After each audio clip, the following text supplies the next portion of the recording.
Okay, this is our big field. This is probably 8 to 10 acres. We haven't completely measured it yet, but it's probably that, at least that. Right now it's got nothing in it. It's just all junk. Again, these fields have been neglected and abandoned. At one point I think they had something in here, but the guys that owned this property before us were really nice guys. It was an old doctor in upstate New York. And he did an awful lot of hunting, and he loved his hunting, but he was a rifle hunter. He wasn't a bow hunter. I don't know exactly what they did with the food plots. I know there's some evidence that there might have been a food plot here before, but it's been years since anything's grown here, and it's just grass and junk now. We don't see a lot of deer activity in this field. We see deer activity in other places. Again, there's not a lot here for them to eat. There's a farm here to the north that's got lots of clover in it, and that's where the deer are going at night. They're coming through my property, crossing over the fence and going there. So we need to keep them here.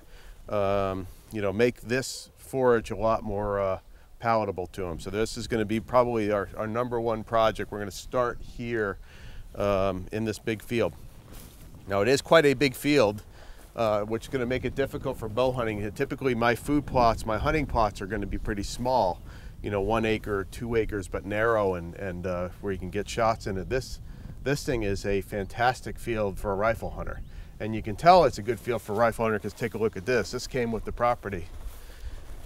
There are 3 of these on the property.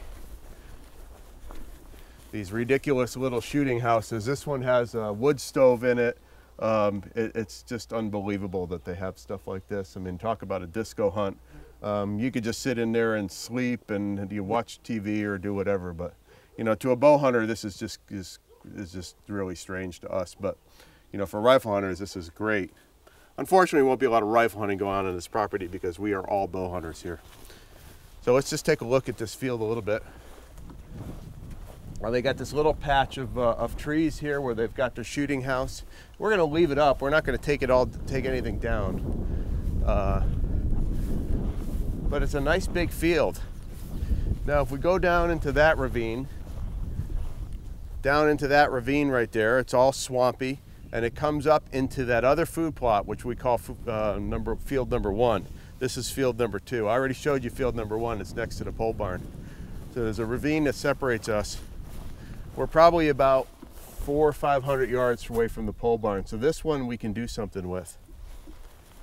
The other thing too, you can't see too well, but like that tree down there, that's a nice, beautiful shaped apple tree. There's apple trees all around here. Again, this property has, and we're going to see it, I'm going to show it to you.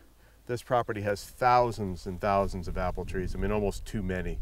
And there's also a lot of bear here on this property too. So we're going to have bear hunting as well. It's a great place for bear hunting. So this is field #2. This is probably going to be our biggest project.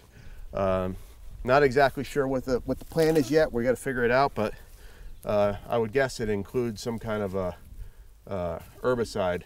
Wipe this thing out, till it, herbicide it again, till it. That's probably going to be the plan.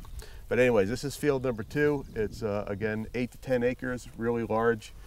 Great field for bringing deer in. We could make quite a nice plot in here, but it would be tough to kill a deer on here with a bow.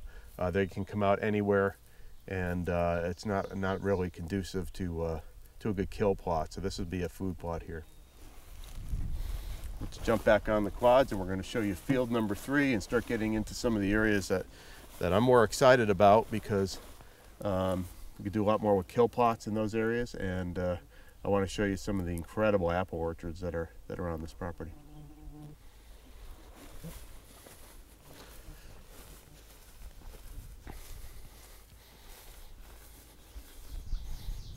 Okay, that's good.